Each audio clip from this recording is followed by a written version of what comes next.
Decades back, in late 1972, South Vietnam and the United States were winning the Vietnam War decisively by every conceivable measure. That's not just my view.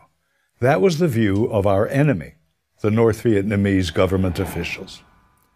Victory was apparent when President Nixon ordered the U.S. Air Force to bomb industrial and military targets in Hanoi, North Vietnam's capital city, and in Haiphong, its major port city. And we would stop the bombing if the North Vietnamese would attend the Paris peace talks that they had left earlier. The North Vietnamese did go back to the Paris peace talks, and we did stop the bombing, as promised.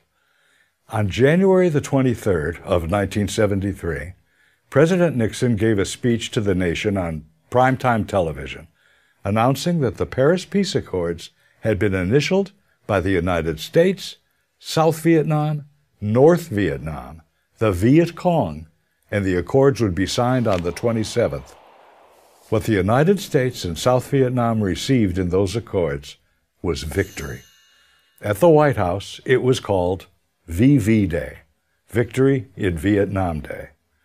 The U.S. backed up that victory with a simple pledge within the Paris Peace Accords, saying should the South require any military hardware to defend itself against any North Vietnam aggression, we would provide replacement aid to the South on a piece-by-piece, one-to-one replacement, meaning a bullet for a bullet, a helicopter for a helicopter. For all things lost, replacement. The advance of communist tyranny had been halted by those accords. Then it all came apart, and it happened this way. In August of the following year, 1974, President Nixon resigned his office as a result of what became known as Watergate.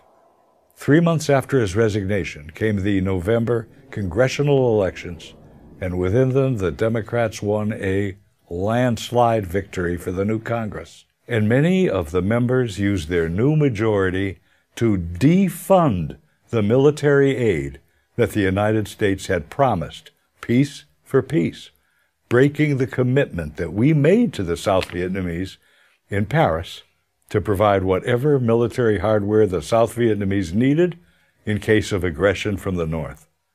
Put simply and accurately, a majority of Democrats of the 94th Congress did not keep the word of the United States.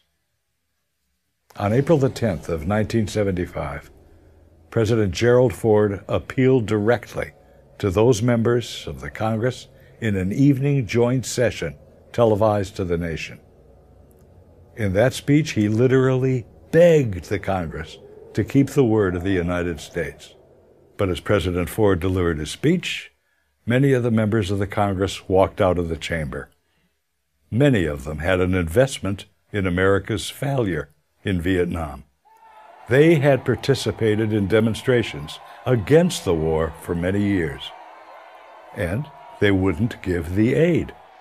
On April the 30th, South Vietnam surrendered, and re-education camps were constructed, and the phenomenon of the boat people began. If the South Vietnamese had received the arms that the United States promised, would the result have been different? It already had been different. The North Vietnamese leaders admitted that they were testing the new president, Gerald Ford, and they took one village after another, then cities, then provinces, and our only response was to go back on our word. The U.S. did not resupply the South Vietnamese as we had promised. It was then that the North Vietnamese knew they were on the road to South Vietnam's capital city, Saigon, that would soon be renamed Ho Chi Minh City.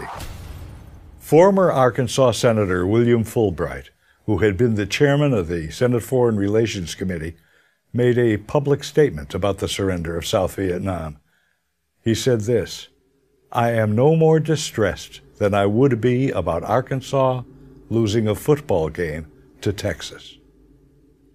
The U.S. knew that North Vietnam would violate the accords, and so we planned for it. What we did not know was that our own Congress would violate the accords, and violate them, of all things, on behalf of the North Vietnamese. That's what happened. I'm Bruce Hershenson.